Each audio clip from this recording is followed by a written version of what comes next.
삶의 조언 8개 중 첫 번째, 습성. 진정으로 삶을 바꾸는 자와 무언가를 시작했다가 며칠 만에 그만두고 마는 굴레에 갇힌 자의 차이를 아십니까? 그것은 의지가 아닙니다. 다짐도 아닙니다. 엄한 규칙도 아닙니다. 아무도 일러주지 않는 훨씬 깊은 무언가가 있습니다.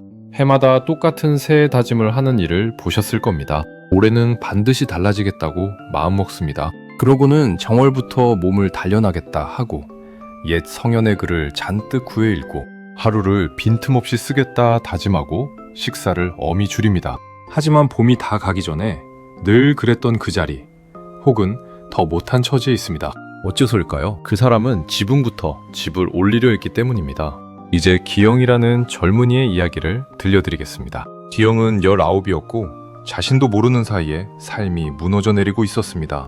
그는 나쁜 사람이 아니었습니다. 모자란 사람도 아니었습니다. 천성이 게으른 것도 아니었습니다. 그저 그 시절 많은 젊은이들처럼 아무 생각 없이 흘러가듯 살고 있었을 뿐입니다. 날마다 또래들과 모여 놀고 술과 잡담으로 밤을 새우고 해가 중천에 뜨도록 일어나지 않으며 앞날에 대한 헤아림도 작정도 없이 지냈습니다. 책임질 일이 없는 한 그의 삶은 그럭저럭 괜찮아 보였습니다. 하지만 세상사는 가장 예상치 못한 때에 매정하게 문을 두드립니다. 그리고 그 일이 기영의 문을 두드렸을 때 그것은 가벼운 두드림이 아니었습니다. 사실 세상사는 문을 부수고 들어왔습니다. 기영은 학교에서 수업을 마칠 무렵이었습니다. 면접을 보았지만 형편없는 성적을 받았습니다.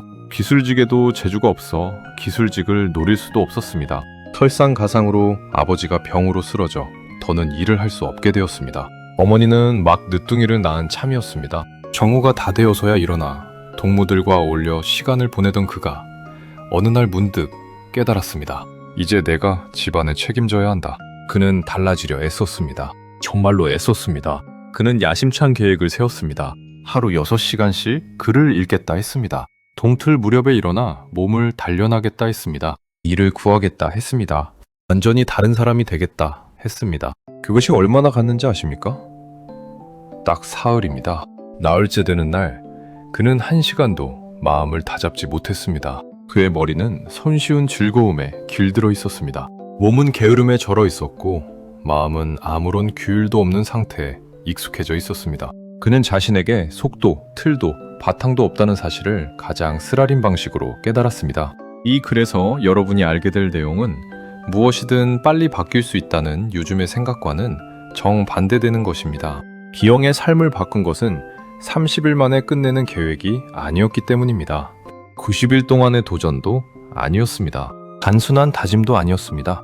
그것은 옛 장수의 가르침과 사람이 습관을 만들어가는 이치를 엮은 하나의 틀이었습니다. 어느 선생님이 일러준 가르침이지만 그 뒤에 숨은 뜻을 헤아릴 때 비로소 참된 힘을 바라는 틀이었습니다. 이 틀이 정확히 어떻게 작동하고 어떻게 기영의 삶을 건져냈는지 보여드리기 전에 한 말씀 청해봅니다. 여러분이 삶에서 가장 만들고 싶은 습관은 무엇입니까? 무엇이든 좋습니다. 일찍 일어나기, 매일 글 읽기, 미루지 않기, 몸을 단련하기, 책을 가까이 하기 등 무엇이든 마음에 새겨보시기 바랍니다. 다짐을 드러내어 말할 때 흐릿한 바람은 비로소 참된 약속으로 바뀝니다. 이 이야기는 짧지 않은 이야기입니다. 겉만 핥는 이야기를 드리고 싶지 않기 때문입니다. 멀고 깨지지 않는 습관을 만드는 길을 깊이 헤아리시길 바랍니다. 그러니 차 한 잔을 곁에 두고 편안히 자리를 잡으시기 바랍니다. 시작합니다. 제1장 앞날이 보이지 않던 소년. 기영은 작은 마을에서 자랐습니다. 모두가 서로를 아는 그런 마을이었습니다. 행사나 개업식에 나가거나 까닭없이 거리를 거닐거나 동무들과 모여 술잔을 기울이는 것 외에는 할 일이 별로 없는 곳이었습니다. 그는 말썽꾼은 아니었습니다. 주먹질도 도둑질도 하지 않았습니다. 가끔 어른들 몰래 술을 마시는 것 외에는 그릇된 일도 하지 않았습니다. 하지만 그는 아무것도 아닌 존재였습니다. 뜻도 없었고 꿈도 없었고 작정도 없었습니다.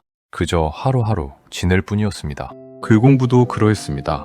그저 그런 성적, 그저 그런 동무들, 그저 그런 끼니를 걱정할 필요가 없었기에 그래도 괜찮았습니다. 양식이며 살림이며 걱정할 필요가 없었으니까요. 부모님이 모든 것을 해결해 주었습니다.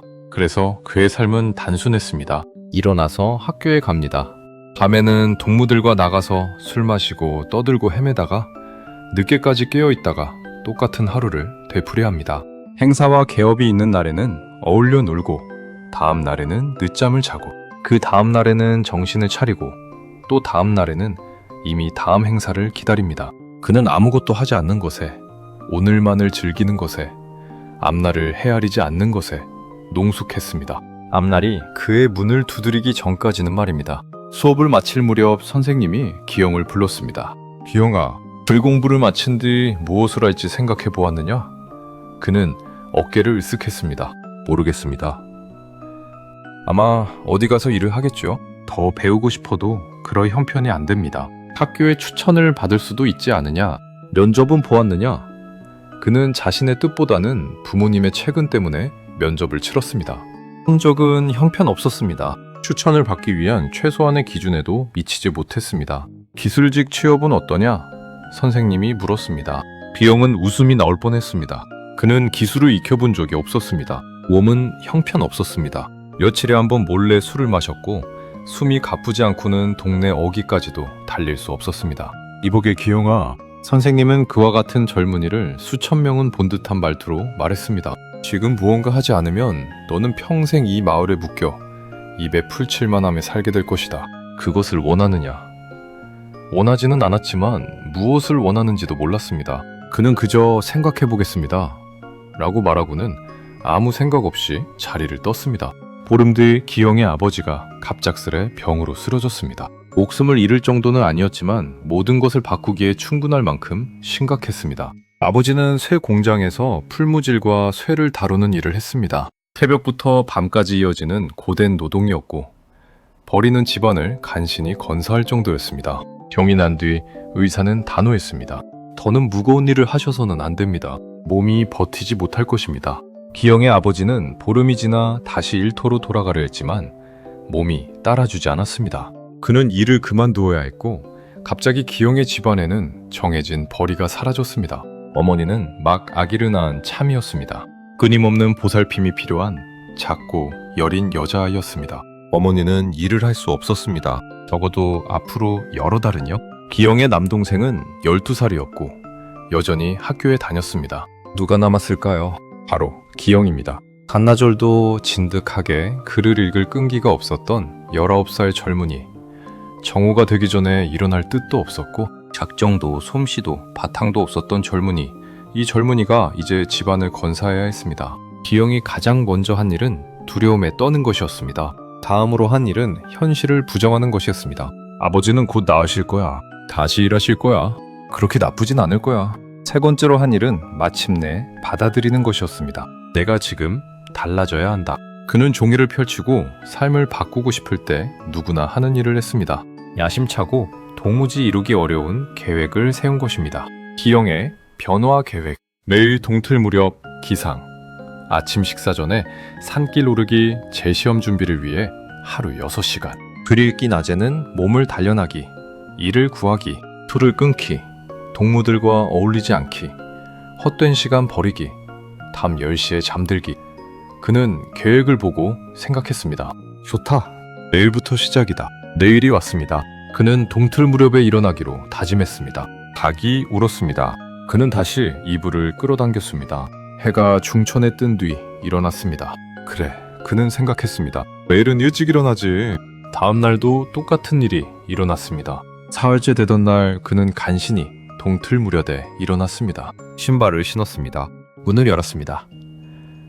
어둡고 찬 마당을 내다보고는 다시 방으로 돌아갔습니다. 첫 7일 동안 그는 자신에게 했던 모든 다짐을 어겼습니다. 더 못한 것이 무엇인지 아십니까?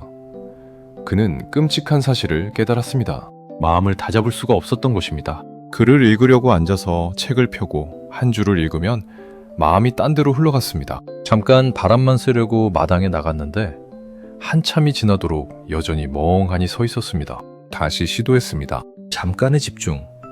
그러자 마음이 게으름을 갈망했습니다. 동물을 찾아갔습니다. 술집으로 나갔습니다. 손쉬운 즐거움을 주는 것이라면 무엇이든 찾았습니다. 산길 오르기도 시도해봤습니다. 말 그대로 동네 어귀까지도 오를 수 없었습니다.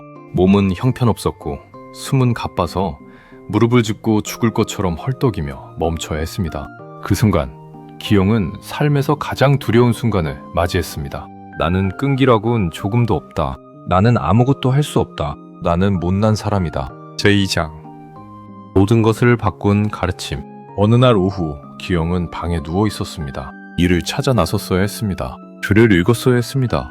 하지만 그는 처마 밑에서 우연히 듣게 된 노인들의 이야기에 귀를 기울이고 있었습니다. 세상 일은 때로 기묘합니다. 그저 잡담을 듣고 있었는데 갑자기 한 노인이 옛 장수의 일화를 꺼냈습니다. 그 노인은 할아버지는 한때 수군에서 군졸로 복무했다고 했습니다. 이야기의 제목은 다름 아닌 충무공 이순신 장군이 어떻게 패하지 않는 군대를 만들었는가 였습니다. 그냥 흘려 들으려 했지만 그 말 속에 무언가가 그를 붙잡았습니다. 이야기는 화려한 무용담이 아니라 매일 조금씩 배를 손보고 군사를 조련하여 끝내 약한 군세를 강한 군세로 바꾼 한 장수의 일화로 시작되었습니다. 노인은 기영의 가슴을 찌르는 말을 했습니다. 자네 문제는 끈기가 모자란 게 아니야. 자네 문제는 활을 당겨본 적도 없으면서 장수가 되려 한다는 것이지. 자네는 삶 전체를 한꺼번에 바꾸려 하고 있고 몸과 마음은 그것을 거부하고 있어. 바뀌려는 것이 너무 크고 너무 빠르고 다그침이 너무 심하기 때문이야. 하지만 모든 것을 바꾸려 하지 않고 딱 한 가지만 바꾼다면 어떻겠나. 핑계조차 댈 수 없을 만큼 아주 작은 가장 사소한 것부터 시작한다면. 기영은 귀를 기울였습니다. 그게 문제였던가? 한꺼번에 모든 걸 바꾸려 해서 실패한 것인가? 그는 노인에게 다시 묻고 또 물었습니다. 노인은 설명했습니다. 빼어난 장수가 되는 것이 아니다. 어제보다 한 걸음 더 나아가는 것이다. 하루하루 작은 나아짐이 쌓이면 한 해가 지날 즈음에는 처음과는 견줄 수 없을 만큼 큰 차이를 이루게 된다. 작은 나아짐이 쌓이고 쌓여 마침내 크게 불어나는 법이지. 하지만 기영의 마음을 정말로 움직인 부분은 이것이었습니다. 30일의 계획은 잊게. 단번에 사람이 바뀌는 길도 잊게. 자네에게 필요한 것은 계획이 아니라 틀이야. 그리고 그 틀은 결코 무너질 수 없을 만큼 아주 작은 다짐에서 시작되는 법이지. 기영은 그날 밤부터 그 장수의 이야기를 더 알아보기 시작했습니다. 그리고 그때 마을 학교에 전해지던 옛 가르침의 책, 작은 다짐의 힘이라 불리는 글 모음을 빌려보게 되었습니다. 기영은 책을 살 여유가 없어서 마을 도서관에 있던 낡은 책을 빌려 읽기 시작했습니다. 그 글의 첫머리는 마치 둔기로 머리를 맞은 듯한 깨우침이었습니다. 사람은 뜻한 바의 높이로 오르는 것이 아니라 다져놓은 틀의 높이로 가라앉는 법이다. 기영에게는 바라는 것이 많았지만 다져놓은 틀은 없었습니다. 글은 설명했습니다.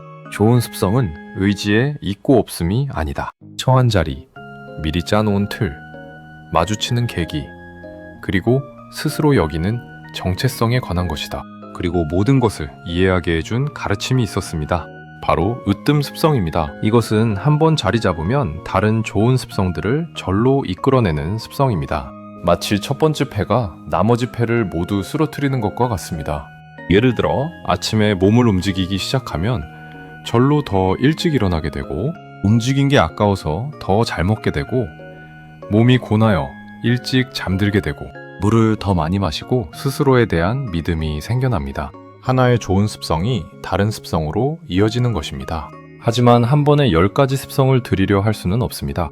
딱 하나, 가장 작은 것부터 시작해야 합니다. 기영은 책을 덮고 생각했습니다. 지금 내가 만들 수 있는 가장 작은 습성은 무엇인가? 동틀 무렵 기상. 아니, 아직 너무 어렵다. 산길 오르기. 아니, 내 몸 상태로는 불가능하다. 6시간 글 읽기. 말도 안 된다.